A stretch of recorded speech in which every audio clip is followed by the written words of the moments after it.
in the 19th century by a Glaswegian shoemaker, William Quarrier. They were a byword for abuse. Her mother had died young of illness, and then her father had been killed in the First World War. Gran Bar and her brother were sent to the Quarriers' home then. I didn't know much about this when I was a child, and only found out about this later when my father saw me put money into an envelope to give to Quarriers. "Never let your gran see that," he told me.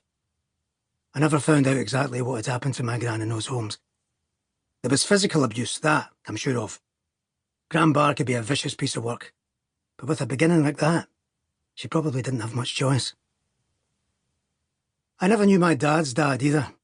He was in the car trade, like my father, and died in his 50s before I was born. We didn't see much of Gran Guy, as we called her. She was slightly demonised at home, for reasons kept from me, and didn't have much of a relationship with my dad. She died when I was 14. My dad had one brother who passed away not too long ago. He'd been shot in the head in Cyprus during the Second World War. Didn't seem to hold him back much. My father was a seriously handsome man, with dark Cary Grant hair and piercing blue eyes. As a wee child, he was my hero. He was strong from his work as a panel beater.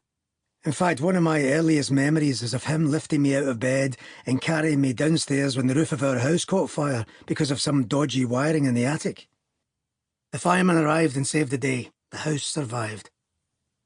As I grew up, I saw less and less of him. He was always at work. There was his day job at Wiley's, and he'd come home, have a quick tea, then be off to do a homer, a cash job to sneak past the taxman, or go to the Masons. It was sometimes hard to keep track of what my mum looked like.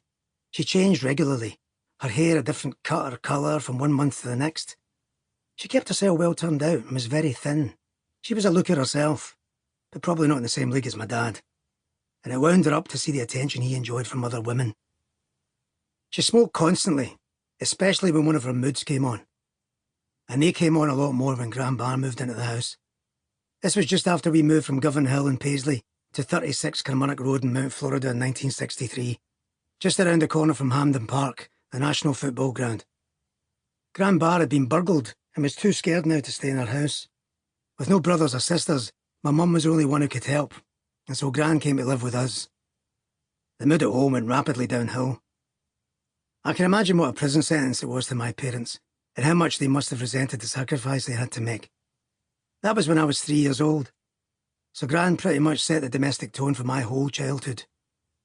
I would live in this house till I was 16, when my dad made it impossible to stay there any longer. We'll come to that later. My mum worked hard to make money as well as my dad. She worked wherever she could, in a sports shop as well as doing the books and the mechanics. She was a jack of all trades. She was a clever one in the relationship. But it wasn't the days when it was possible for women to break through to a position of power. Not working-class women from Glasgow, anyway. I wish she'd been born 20 years later when she would have stood a chance to use her intelligence. She'd have found life much less frustrating. She argued all the time with my dad. She knew exactly how to wind him up. Nevertheless, until I went to secondary school, I had quite a happy childhood.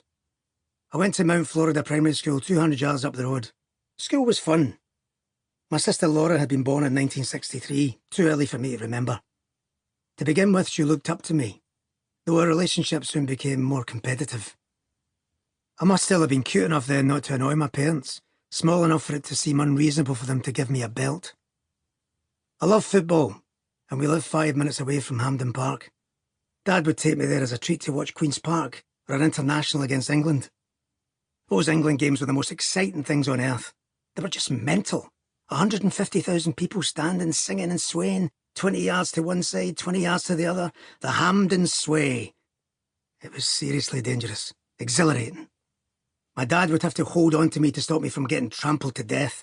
He hated it.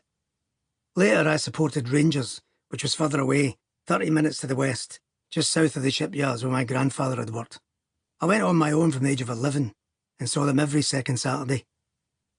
You can't get away from sectarianism in Glasgow. I knew as a Rangers fan I was supposed to hate Celtic fans just because they were Catholic. But I had a lot of friends who were Catholic. It never mattered for a second to me. I don't even believe in Christianity, let alone the Catholic or Protestant creed. But having said all that, there was something about the tribalism of the rivalry that made for an unbeatable atmosphere. They were great matches. The roar in the stadium was ferocious. The Rangers fans would be busy beating each other up. Never mind the Celtic. To keep listening to this audiobook for free, click the link in the description. It will take you to a free Audible trial where you can listen to this and many other books for free for 30 days.